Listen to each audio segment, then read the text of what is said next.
when I Yeah. entered into the sport, I really stumbled into it. I literally started running track to make friends. And so I Yeah. never had like any of those goals. I love to run. I love to compete.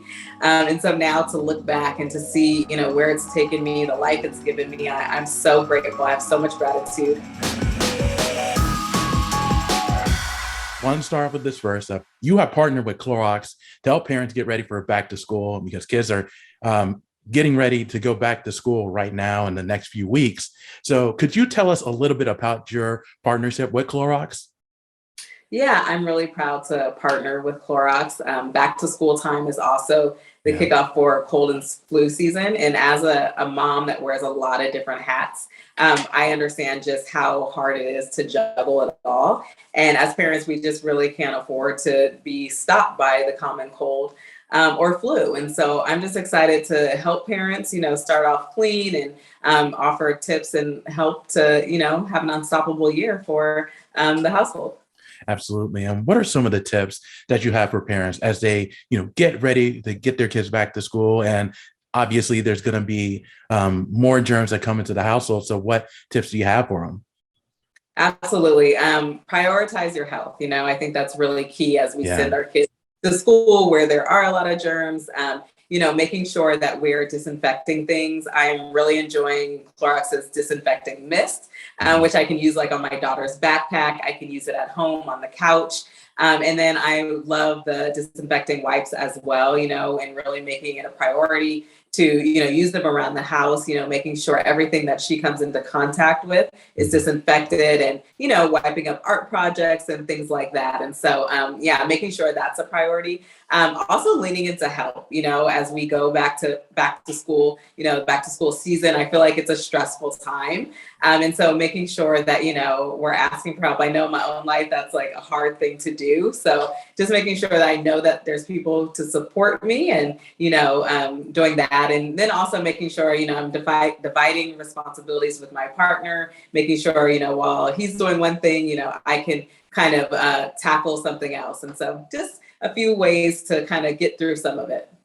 Absolutely. Those are all great tips. And you mentioned how difficult balancing between being a mother and everything else going on, how difficult that can be. So, how is it, balancing from your time as an athlete to being a mother to all the other things you have going on?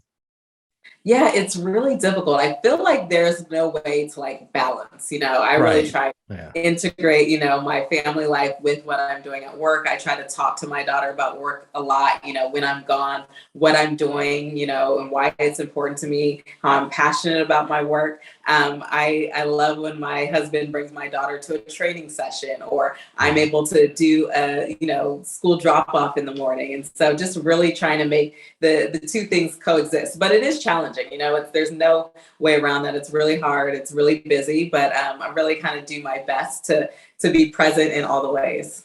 Of course. And, when you talk about your career in track and field, you announced your retirement earlier this year, but you competed in the World Championships just a couple of months ago and earned a bronze medal. So, how was it earning that one final medal and kind of ending your career on a high note? Yeah, it was really special, in talking to my coach about doing this last year, he was saying like, a lot of times the athletes, they don't know when it's their last race or their last season. And so I was really able to embrace that and to enjoy it and just share a lot of memories with people. And I feel really fulfilled and I'm excited about, the things that I'm working on now, my next projects and all of that. So I'm feeling pretty good. Absolutely. That was a great moment for you. And you've had a lot of great moments in your career. And this might be difficult to answer, but what would say be your greatest moment or your favorite moment in your career, whether it's in the Olympics or in the World Championships? It definitely is a hard question.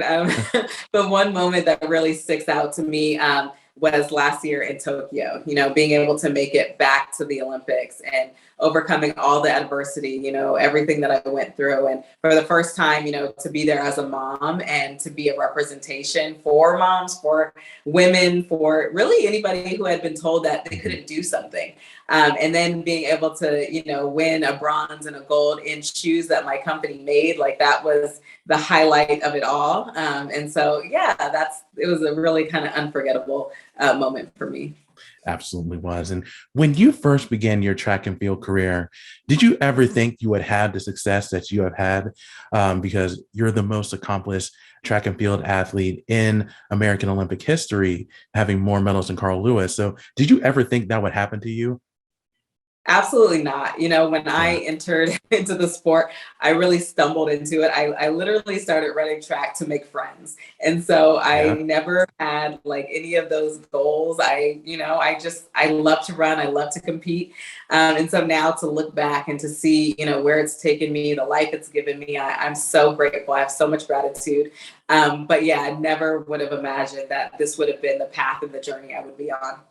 Absolutely. And with you announcing your retirement early this year, you're just one of the few like legendary female athletes who have announced their retirement. Specifically, I'm getting to Serena Williams, who is going to retire at the end of the US Open. Now, I don't know if you had conversation with Serena Williams in the past, but what was your reaction when you learned that Serena Williams decided to call it a career?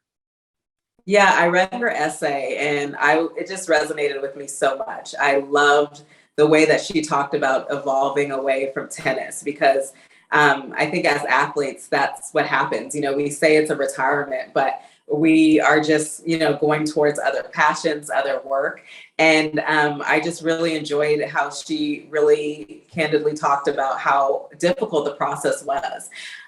Because it is really hard. And I think, especially as you move forward and you don't have that thing that you've done for so many years, that passion, as it looks different in your life, I think it is going to be really challenging. But to me, I guess I've looked up to Serena for so long. She's been, I think, a gift in my life and watching her. And so I guess it feels really nice to kind of be on that path at the same time and to watch her. Obviously, she has so many other things happening and going on. It's really nice to see her. I know she'll continue to just thrive as she makes this transition. She definitely will. And just a couple more questions for me before I let you go. Along with your successful track and field career and being a mother, you are the president and co-founder of SACE. How has it been, launching your own company and running a successful company? I really love my work at SACE. I am so passionate about it. And it's been good. Of course it's been challenging. It was really scary, starting a business. And but I think because it happened organically, because it's, rooted in purpose. We exist, to stand with women and to show women that, their value and their worth. And I'm so excited to, create products designed for and by women. And so it's a whole new experience, but I feel like it's my next great challenge, as I have transitioned from, competing competitively, this kind of fills up that space. And I'm really excited to continue to grow the company and to serve women. Absolutely. And my last question for you is, with SACE being your next great challenge, where do you see the company heading in the next 5 to 10 years? Yeah, I really see it continuing to grow, just the awareness of it. I was on a flight the other day and there was a woman who was wearing the shoes and it was so exciting to me, but even more so just talking to her and hearing her own story and how she connected with the company because of the purpose. And so in 5 to 10 years, I hope that I'm seeing the shoes all over the place, not because I want the company to be successful. Obviously I do, but because I want to hear those stories. I want to know that, we're doing something different and a way to support women. All that sounds amazing. I know SACE is going to be successful in the next decade. And Allyson, thank you so much for your time. I really do appreciate it. Good luck to you on everything and continued success to you.